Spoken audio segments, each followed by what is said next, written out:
Hello everyone. Tonight we're venturing into something a bit more hypothermic. The frozen, unforgiving world of Skyrim, a land of epic quests, ancient dragons, and soul-crushing frostbite.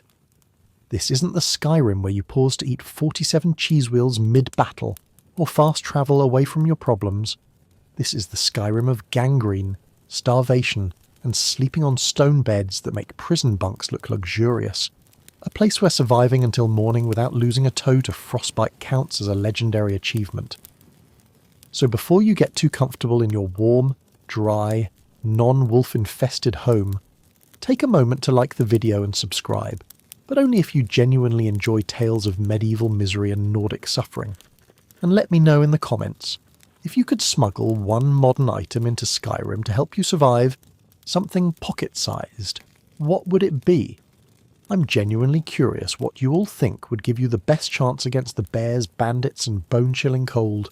Now grab your warmest blanket, maybe heat up some mead if you're feeling thematic, settle in, and let's explore why you'd last approximately 3 hours in the real Tamriel before becoming a very well-preserved corpse. Your day in Skyrim begins abruptly, waking up stiff and sore on your straw-filled bed, groaning loudly because yet another guard outside is droning on about someone stealing his sweet roll. You roll out of bed, noticing immediately that you somehow slept in full iron armour. Again. Because in Skyrim the concept of comfort was apparently outlawed by the High King, along with sensible footwear and sleeping attire.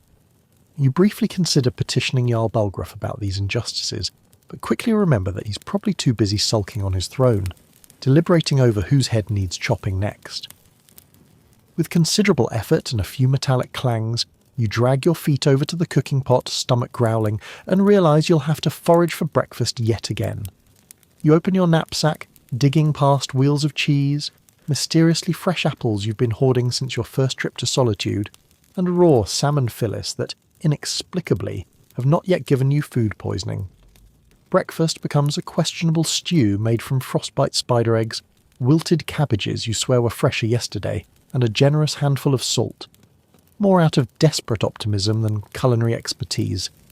As the stew bubbles ominously, you pray briefly to Talos, hoping today isn't the day your breakfast finally kills you. Venturing outside, you're immediately harassed by Nazim, smugly reminding you about the Cloud District, despite the undeniable fact that you personally saved Whiterun from a dragon attack just last week. You briefly imagine what it might feel like to Fusrodar him straight into Dragon's Reach, but restrain yourself, remembering you're supposed to be the hero. Speaking of dragons, a distant roar echoes through the sky. You sigh deeply and decide to pretend it's probably just the wind again, or perhaps a very large, very angry chicken. On your way to the market, you carefully manoeuvre through Whiterun's crowded streets, dodging the aggressive sales pitches of Belethor, who insists daily he'd gladly sell his own sister if he had one. You briefly entertain the idea of asking him if he'd sell himself, but quickly think better of it. Instead, you visit Arcadia, unloading all the flowers, berries, and strangely glowing mushrooms you've compulsively gathered along your travels. She eyes you suspiciously, likely wondering if you're secretly some forest-dwelling lunatic, but pays nonetheless, fully aware you'll just spend your newfound wealth on enchanted daggers you don't truly need, but somehow desperately want. Next, it's off to your daily hobby, smithing an absurdly unnecessary number of iron daggers, convinced this monotonous hammering will somehow prepare you for the next dragon battle or giant attack. Nearby, Adriana Avenici helpfully and unsolicitedly critiques your technique, apparently oblivious to the mountain of daggers you've created and abandoned by her doorstep. She politely suggests you forge something more challenging, perhaps a suit of armour or a mighty sword, but you're far too deep into your dagger-making obsession to consider such heretical ideas. After all, everyone knows true mastery comes from repetition, or at least that's what you tell yourself to justify your obsessive hoarding of ingots. Your afternoon plans are abruptly interrupted by courier number 14, breathlessly informing you that your distant, unknown cousin twice removed has died tragically, leaving you a suspiciously large inheritance stored away in some bandit-infested cave you've never heard of. You tuck this information away into the ever-growing list of side quests you definitely won't get to anytime soon, already overwhelmed by promises to fetch heirlooms, slay bandit leaders, and retrieve miscellaneous household items from increasingly inconvenient locations. As the sun dips lower, signalling yet another day survived without being killed by Draugr, roasted by dragons or squashed by giants, you shuffle home, sandwiched between guards making repetitive jokes about arrows and knees, jokes you've heard enough times to genuinely consider them crimes against humanity. Exhausted, you collapse onto your uncomfortable bed, muttering a weary prayer to Akatosh for just one peaceful day free from fetch quests, random roadside bandit attacks, and cryptic Daedric princes insisting you serve as their errand runner. Just as you drift off, dreaming blissfully of an imaginary Skyrim free of mud crabs, ice wolves, and overly chatty town guards, another courier bursts in, thrusting yet another mysterious wax-sealed letter into your hand. He gleefully informs you there's always more to do tomorrow, entirely unaware how close he came to receiving a shouted reply, capable of launching him straight to Solstheim. With a resigned sigh, you realise he's right. Your destiny clearly involves far fewer naps and far more heroics than you'd prefer. Welcome to Skyrim, where adventure never sleeps, dragons refuse to behave, and neither apparently do you. Dragging yourself awake the following morning, you grimace as another straw-filled night on your bed has left you feeling like you've slept inside a briar patch. Rolling onto your side, a painful jab reminds you that you've once again forgotten to remove the array of iron daggers strapped to your belt. Skyrim may have vast knowledge of enchanting, alchemy and smithing, but apparently discovering the concept of pyjamas was never on their to-do list. Outside your window, the morning guard routine begins anew. They pass by in predictable formation, recounting the exact same tired anecdotes about stolen sweet rolls, knee-related archery incidents, and that blasted Dawn Guard recruitment they're always droning on about. You briefly consider inviting them to join you in one of your many suicidal dungeon crawls, if only to give them something genuinely exciting to talk about, but quickly think better of it. After all, who'd be left to repeatedly remind everyone about curfews and rules against summoning Daedric entities inside the city walls? Dragging yourself upright, you kick at your boots, discovering that some enterprising frostbite spider has taken residence overnight. A quick burst of flame magic solves that problem, though you accidentally set fire to a small tapestry of the College of Winterhold in the process, prompting yet another mental note to replace it. You'd think, as a mighty dragonborn, you'd have mastered basic coordination by now, but Skyrim's rugged lifestyle apparently does nothing for your motor skills. After a breakfast of stale bread, hard cheese and a healing potion you mistook for ale, you venture out into Whiterun's cobbled streets once again. The town is already bustling, filled with people inexplicably repeating identical conversations they've had every single day. Carlotta Valentia is arguing with Mikael again, Fralia Greymane is still anxiously searching for her son, and poor Lucia is begging relentlessly, despite the comfortable home you've provided her at Breezeholm. You're almost certain this town is trapped in some magical loop of endlessly repeated scripts. Either that or everyone's simply too polite to break the routine. Deciding it's best not to interfere, you head for the stables, hoping to finally start the journey to Riften you've procrastinated on for months. As you approach your horse, you're reminded yet again why you've postponed this trip so many times.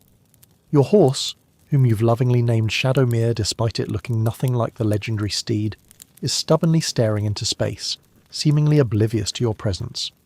You climb on with considerable difficulty, silently wishing Skyrim's horses were better trained creatures, rather than unpredictable beasts whose favourite pastimes include charging straight into bandit ambushes or casually scaling vertical mountainsides.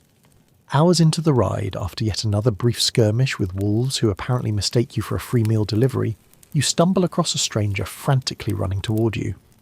You brace yourself, expecting an urgent message, but instead he thrusts a single steel gauntlet into your arms and insists it's of grave importance that it reaches the other side of Skyrim by midnight, no explanation provided. You nod vaguely, wondering how a single gauntlet became so urgently important, but decide it's probably best not to ask. Skyrim is full of such mysteries, and questioning them rarely leads anywhere satisfying. Shortly after, you pass a Khajiit caravan who greets you warmly, offering wares that are either inexplicably valuable or utterly worthless junk disguised by fancy names. As usual, you end up purchasing several enchanted necklaces, random gemstones, and an overly ornate wooden spoon just because the vendor made it sound incredibly rare and significant. After all, Skyrim has taught you one undeniable truth. If something glows or has an elaborate description, it must be critically important, at least until you inevitably sell it back at half the value 3 towns later. Your travels eventually bring you to a small cave, its entrance surrounded by predictably ominous skulls, spiked decorations, and hastily scribbled notes warning you to stay away. Naturally, this piques your curiosity. Skyrim's adventurers, after all, interpret danger, do not enter as an open invitation. You step inside, immediately discovering that it's home to yet another bandit group who inexplicably survive entirely on stale bread, random tankards of ale, and abandoned wheels of cheese. You briefly consider asking if they've ever heard of farming or fishing, but quickly conclude it's easier just to dispatch them quickly. After all, bandits rarely appreciate unsolicited dietary advice. Having cleared the cave, you emerge to find yourself suddenly caught in one of Skyrim's infamous weather changes. Clear skies instantly transform into a torrential downpour, soaking you thoroughly despite the apparent waterproof properties of your armour. Mud splashes onto your boots as you trudge onward, silently cursing Skyrim's bizarre meteorological tendencies. The rain abruptly shifts into heavy snowfall, because apparently Skyrim's clouds operate entirely by whimsy and spite. By the time you finally reach Riften, soaked, shivering and cranky, it's twilight. Approaching the city gates, the guards attempt their usual extortion scheme, casually mentioning the visitor's tax they've invented specifically for gullible newcomers. Having heard this at least 100 times before, you sigh deeply, threaten mild bodily harm, and stroll past while they mutter something about how things were better before the Civil War. Skyrim, you reflect bitterly, is home to guards with selective memory and remarkably poor judgment. Inside Riften, your first stop is the Bee and Barb, where Talon-Jay immediately launches into his trademark sales pitch for his specialty drinks. Despite you repeatedly assuring him you're only interested in regular ale, you relent and buy the drink anyway, knowing it's overpriced and slightly suspicious, but at least it quiets him down for another day. Behind you, Maven Blackbriar sits smugly, casually discussing plans you probably shouldn't overhear. Riften, you've learned, operates entirely on shady deals, thinly veiled threats, and a marketplace economy based on stolen goods and intimidation. Later that night, you finally retreat to your rented room upstairs, narrowly avoiding the habitual brawl between two heavily armoured Nords, whose disagreement likely started over something profoundly trivial, like the proper temperature to serve ale. Collapsing onto yet another bed designed for discomfort, you contemplate tomorrow's plan, likely another exhausting mix of heroic deeds, repetitive tasks, and absurd errands you somehow agreed to without realising it. Sleep, as always, comes fitfully, filled with dreams of mudcrabs taunting you about your aimless adventures. Awakening again at dawn, you step outside to another predictably unpredictable Skyrim morning. Guards already strolling by, repeating tired conversations, merchants shouting the same sales pitches, and dragons roaring somewhere distantly, again likely annoyed you've ignored them for too long.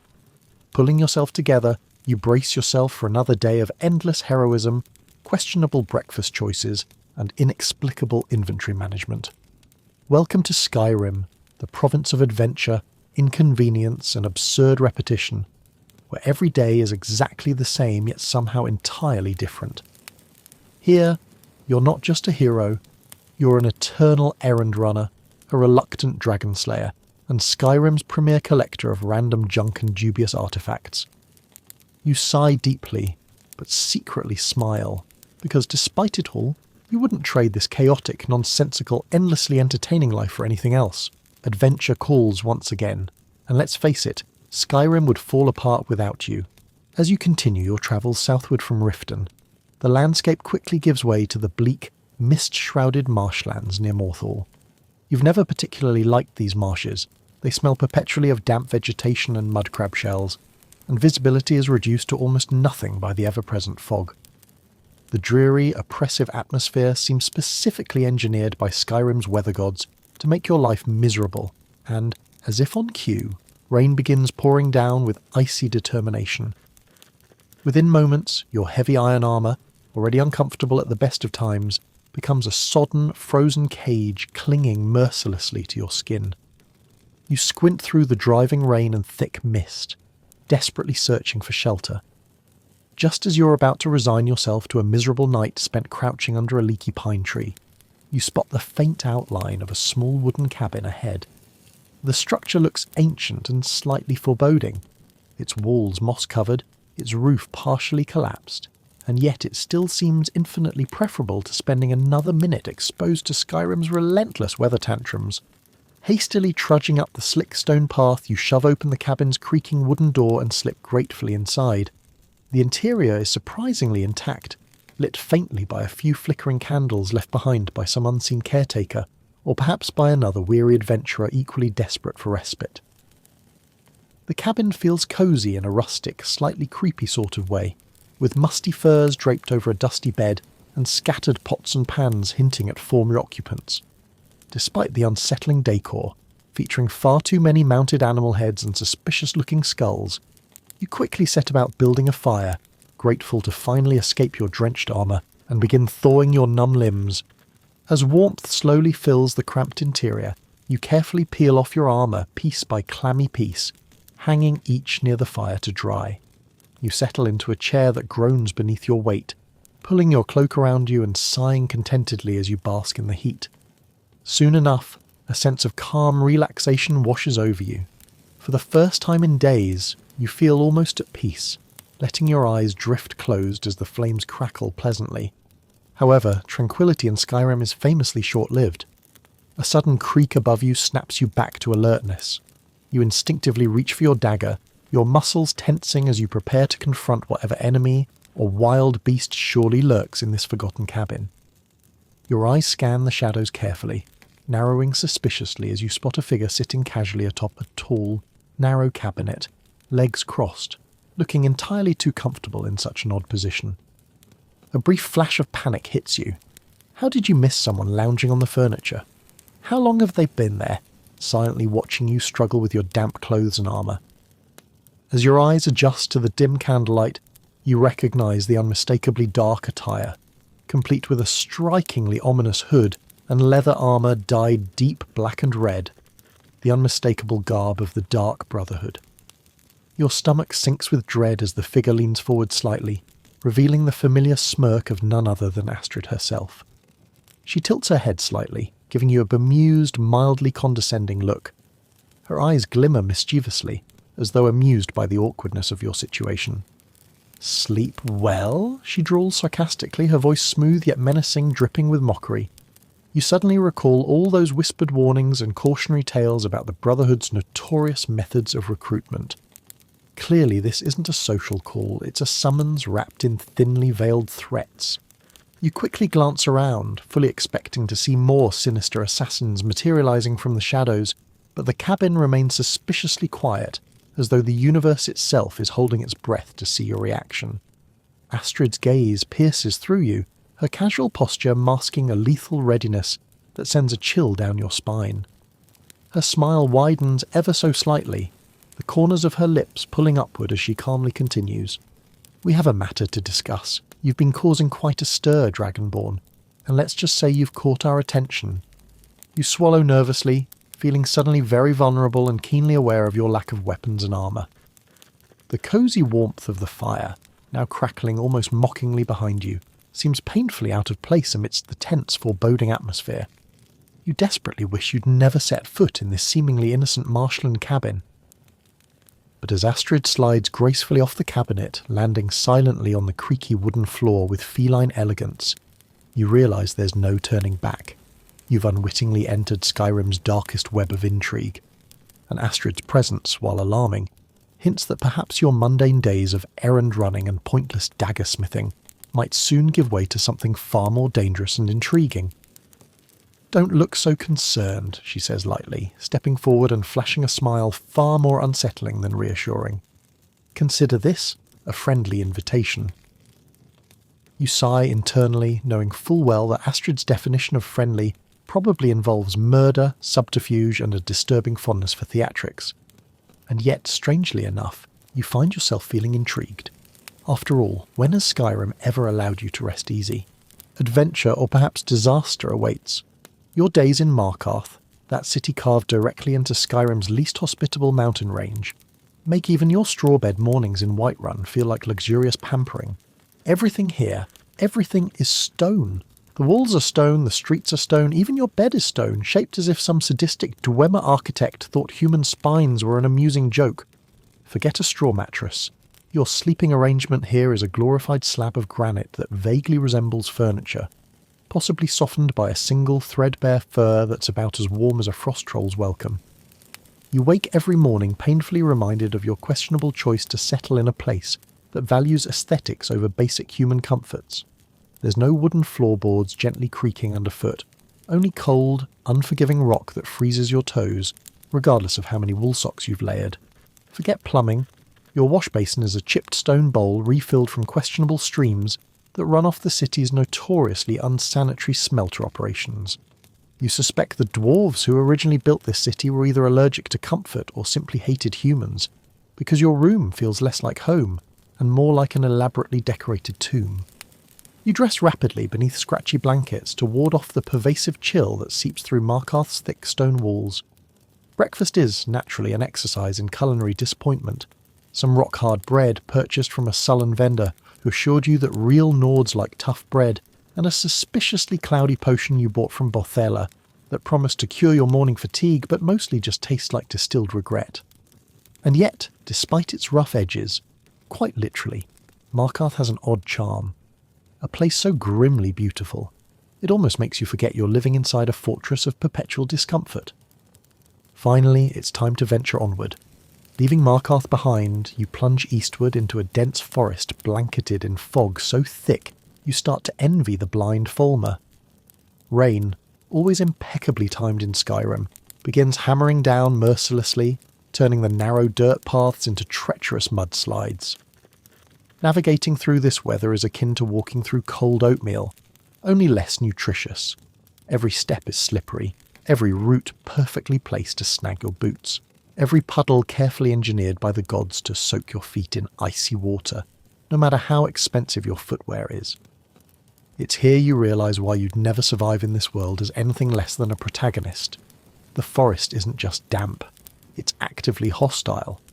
Branches scratch you vindictively, wolves follow your every step with unsettling growls, and spiders hang from trees in positions designed specifically to induce nightmares. There are no helpful signposts, just vague carvings on stones that might mean safe path ahead, or equally likely giant camp, immediate death awaits. After hours stumbling blindly through mist and rain, your cloak clinging miserably like a drowned skeever, you begin your ascent toward High Hrothgar. You remember, with a sinking stomach, that climbing this mountain involves exactly 7,000 stairs. Whoever designed this pilgrimage clearly assumed that anyone worthy of the Greybeard's attention would possess the stamina and fortitude of a particularly stubborn mountain goat. Every step up the mountain is torture. The thin air burns your lungs, the cold gnaws relentlessly through your clothes, your armour now feeling like sheets of iron strapped directly onto frostbitten skin. At intervals along the way, overly enthusiastic pilgrims cheerfully shout platitudes like, "Embrace the path, Dragonborn," and "The cold hardens the spirit," making you seriously consider shouting them off the mountainside.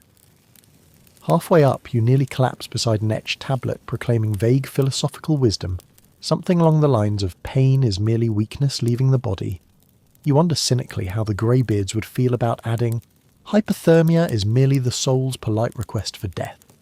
Finally, miraculously, you reach the great stone doors of High Hrothgar. They swing slowly open, revealing a warm interior bathed in flickering candlelight and scented faintly by incense that smells suspiciously like nirnroot and juniper berries. You stagger inside gratefully, your numb limbs tingling painfully as heat seeps back into your body. The Greybeards, in their silent, monkish dignity, greet you calmly, apparently unfazed by your bedraggled appearance and the trail of mud and misery you've tracked onto their immaculate stone floors. A kindly hooded figure guides you gently to a seat near a blazing hearth, offering a bowl of steaming stew that actually smells edible, an improvement over your usual fare of mystery meat and salt disasters. You wrap your trembling fingers around the bowl, savouring the warmth as it floods your aching limbs. Even the bread here is soft, which makes you wonder if the Greybeards have access to some secret bakery magic they're selfishly withholding from the rest of Skyrim. Sitting here, warm and almost comfortable for the first time in days, you reflect on how utterly unprepared you'd actually be if forced to genuinely live in Skyrim's brutal reality. You've barely survived 2 days of travel, and you're equipped with plot armour. What chance would any normal person have? There are no convenient inns scattered every mile, no friendly merchants lining the roads with endless stockpiles of healing potions, no comforting saves waiting for you to reload if a bear happens to find you tasty. In the real Skyrim, your survival prospects are slim at best. One wrong turn on the road, one ill-prepared campsite, or a single misjudged combat encounter, and you'd be nothing more than a cautionary tale, just another traveller who underestimated the severity of Skyrim's wildlife and weather. Yet, in this moment, warm and dry by the fires of High Hrothgar, surrounded by kindly monks whose primary hobby appears to be whispering cryptically about fate and shouting at mountains, you feel oddly at peace. For all its discomforts, absurd inconveniences and relentless threats, Skyrim has moments like this, brief respites that feel earned precisely because they're so rare and hard-won. The Greybeards murmur softly, their voices like gravel tumbling gently in a riverbed, soothing despite, or perhaps because of, their mysterious wisdom. You drift slowly towards sleep, wrapped in heavy wool blankets that, astonishingly, seem to have been washed within recent memory. You wonder briefly if they'll let you stay indefinitely, although you're pretty sure the answer is politely but firmly no. But tonight at least you're safe, warm, content even. The morning after your restful night at High Hrothgar, you wake to discover that the Greybeards have, in their infinite wisdom, decided you need provisions. This translates to a loaf of bread, harder than Dwemer metal, some cheese that might be cheese or might be soap, the taste is inconclusive, and dried meat strips that could double as leather armour patches in a pinch. Armed with this culinary tragedy, and your freshly sharpened hunting bow, you set off down the mountain with the naive optimism of someone who's forgotten how Skyrim treats confidence. The Greybeards mentioned a bountiful hunting ground just east of Ivarstead. What they failed to mention is that bountiful in Skyrim means contains at least 3 things trying to kill you, and hunting ground translates to swamp pretending to be a forest. But you're hungry, your provisions taste like salted disappointment, and surely, you can manage to shoot 1 deer. How hard could it be? The answer, you discover 3 hours later while knee-deep in freezing mud, is very hard indeed. The deer in Skyrim aren't like the docile creatures in those romanticised hunting tapestries. These are tactical geniuses, military-grade ungulates that have apparently attended some sort of advanced evasion academy. They possess an uncanny ability to sense the exact moment you draw your bow and respond by teleporting. Yes, teleporting directly behind the nearest tree. Your first arrow thuds uselessly into an oak. Your second finds a different oak. By your 10th arrow, you're fairly certain you've created an impromptu art installation titled Failed Hunter, a study in wood penetration. The deer, meanwhile, stand just within sight, occasionally looking up to chew grass with what you swear is a smirk. One particularly bold doe actually seems to be laughing, a sort of snorting wheeze that sounds suspiciously like mockery. Then the rain starts, because of course it does. Not a gentle patter or a refreshing drizzle, but a proper Skyrim downpour, the kind that sounds like the gods are dumping buckets directly onto your head. Within seconds, your waterproof cloak, purchased from a Khajiit who assured you it was very waterproof, yes, the most waterproof in all elsewhere, becomes a sodden weight dragging you earthward. Your bowstring, despite being waxed this very morning, goes slack as wet noodles. Your boots, those expensive Nordic hunting boots you save for months to buy, fill with water so cold it makes your teeth ache. You trudge after the deer herd, which has now moved to what can only be described as a bog masquerading as solid ground. Each step is a gamble. Will this be earth, or will this be the step that sinks you thigh-deep into mud that smells like a giant's armpit? The mud is everywhere, splashing up with each desperate lunge, coating your legs, your arms, somehow even getting behind your ears. You're fairly certain you've ingested at least a pound of it.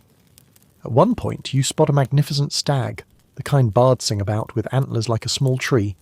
You carefully draw your bow, account for the wind, the rain, the existential despair, and release.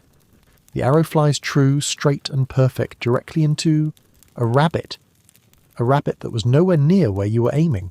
The rabbit expires with a look of profound surprise, while the stag bounds away, and you're left wondering if perhaps you've been cursed by Hircine himself. By late afternoon, you've given up entirely. You're cold enough that you've stopped shivering, which you remember some Nord telling you is actually a bad sign. Your clothes are so heavy with water and mud they feel like armour made of misery. You have one rabbit to show for 8 hours of hunting, and you're pretty sure it died more from shock at being accidentally hit than from your archery skills. You stumble through the growing dusk, following what might be a path or might be a deer track or might be the trail left by some giant's drunken wandering, when you hear it, singing. Actual human singing, not the wordless humming of spriggans or the ominous chanting that usually precedes your death. Through the trees, you spot the golden glow of a campfire. You approach cautiously, in Skyrim. Stumbling toward mysterious campfires is how you end up as dinner for a coven of hag-ravens. But no, it's just a bard, sitting by a wonderfully warm fire, strumming a lute that's somehow still in tune despite the weather. He looks up as you squelch into view, takes in your mud sculpture appearance and grins. "Well now," he says cheerfully, "you look like you've been wrestling mud crabs in a swamp. Lose?" You want to maintain some dignity, but then you catch sight of your reflection in his well-polished lute and realise dignity left somewhere around your third faceplant into the bog. "Hunting," you croak. He laughs, not mockingly but with genuine warmth. "Ah, hunting. The noble art of feeding arrows to trees while deer piss themselves laughing. Come, sit. I've got rabbit stew, ironically enough. The stew is perfect, not because it's particularly well seasoned or expertly prepared, but because it's hot, it's food, and you didn't have to murder any trees to get it." The bard, who introduces himself as Mikael the moderately talented, shares his mead, which tastes like honey and bad decisions but warms you from the inside out. As the evening deepens, more travellers emerge from the woods like moths to flame. A pair of Khajiit merchants, their fur somehow still immaculate despite the weather. An old Nord woman who claims she's been walking to Riften for 30 years but keeps getting distracted. A dark elf who won't say what he's doing but contributes an excellent bottle of sujamma to the circle. Stories begin to flow with the mead. The Khajiit tell of a mammoth that learned to sneak. Very quiet mammoth. Yes, you turn around and surprise mammoth. The old woman recounts her theory that all of Skyrim's standing stones are actually elaborate practical jokes by drunk giants. The dark elf shares increasingly unlikely tales of his romantic conquests, each one ending with, "and that's why I can never go back to that hold." Mikael sings, bawdy songs about jarls with questionable habits, sweet ballads about loves lost to dragons and loves lost to poor hygiene, and one particularly memorable tune about a man who tried to seduce a spriggan. You find yourself laughing for the first time in days. Real laughter that makes your ribs ache in a good way. The fire crackles, the mead flows, and for once, just once, Skyrim feels less like a frozen death trap and more like home. Nobody mentions the war, or dragons, or the fact that tomorrow you'll all probably die from exposure or bear attacks or eating the wrong mushroom. Tonight you're just people around a fire, sharing warmth and stories and the mutual understanding that you're all idiots for choosing to live here. As you finally curl up near the fire in your still damp bedroll, you reflect that maybe this is the secret to surviving Skyrim. Not the strength to fight dragons or the wisdom to navigate politics, but the simple ability to find these moments, these brief perfect respites where the mead is warm, the company is good, and the universe takes a break from actively trying to kill you. You fall asleep to Mikael's soft strumming and the sound of the dark elf arguing with the Khajiit about whether moon sugar is a seasoning or a food group, and for the first time since leaving Markarth's stone embrace, you don't dream of freezing to death. Tomorrow you'll be cold and miserable again. Tomorrow the deer will still be laughing at you. But tonight Skyrim can wait.